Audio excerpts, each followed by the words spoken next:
റമദാൻ മാസത്തിൽ ഒരുപാട് സമയം നിങ്ങൾക്ക് കിച്ചണിൽ വേസ്റ്റ് ആവുന്നുണ്ടോ? ഇതാ ഇന്നൊരു 30 മിനിറ്റ്സ് ചാലഞ്ചാണ് ഞാൻ ചെയ്യാൻ പോകുന്നത്. എന്തെല്ലാം ഐറ്റം നമുക്ക് ഇഫ്താറിന് റെഡിയാക്കാം 30 മിനിറ്റ് കൊണ്ട്, അതായത് അരമണിക്കൂർ കൊണ്ട് എന്തൊക്കെ ഉണ്ടാക്കാൻ പോകുന്നതാണ് ഇന്ന് കാണിക്കുന്നത്. Simple and healthy food. ആദ്യം തന്നെ ഉണ്ടാക്കാൻ പോകുന്ന ഒരു മിഡിൽ ഈസ്റ്റ് ക്യൂസീനാണ്. നമ്മുടെ അറൈസ് ബീഫ് അറൈ എങ്ങനെ ഉണ്ടാക്കാൻ നോക്കാം. ഗോൾഡൻ ബ്രൗൺ ആയി വരുമ്പോഴേക്കും നമുക്ക് നീർദോശയ്ക്കുള്ള കൂട്ടുണ്ടാക്കാം. കുതിർത്ത് വെച്ച പച്ചരിയിലോട്ട് തേങ്ങ അല്പം ചോറ് ചേർത്തിട്ട് നല്ല നീർദോശയ്ക്കുള്ള മാവ് സെറ്റാക്കാം. 20 മിനിറ്റ്സ് മാത്രമേ നമുക്ക് ബാക്കിയുള്ളൂ. 20 മിനിറ്റ്സ് കഴിഞ്ഞാൽ ബാങ്ക് കൊടുക്കുന്നതായിരിക്കും. നമ്മുടെ ബീഫ് കുറച്ചൊന്ന് കരിഞ്ഞു പോയിട്ടുണ്ട്, സാരമില്ല.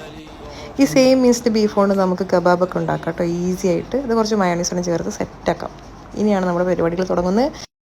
ജ്യൂസ് ഒരു ഹെൽത്തി ആയിട്ടുള്ള നമ്മുടെ ABC ജ്യൂസാണ്. ഇതിന് നേരത്തെ തന്നെ ഇതെല്ലാം ബോയിൽ ചെയ്ത് വെച്ചിട്ടുണ്ടായിരുന്നു. സോറി കേട്ടോ, തിരക്കിനിടയിൽ ഞാൻ പറയാൻ വിട്ടുപോയതാണ്. അതേസമയം നമ്മുടെ ഗൃഹനാഥൻ്റെ വക ഫിഷ് റെഡിയാക്കിയിട്ടുണ്ട്.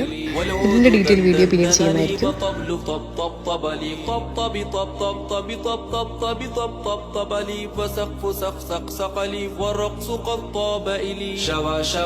ഇതിലൊന്നും ഒരു പാർട്ടിസിപ്പേഷൻ ഇല്ലാതെ വേറെ ഏതോ സ്വപ്ന ലോകത്തിരിക്കുകയാണെങ്കിൽ അപ്പോൾ ഇതുപോലത്തെ ഒരു 30 മിനിറ്റ്സ് ചാലഞ്ച് നിങ്ങളൊന്ന് ചെയ്ത് നോക്കിയിട്ട് അഭിപ്രായം അറിയിക്കണേ.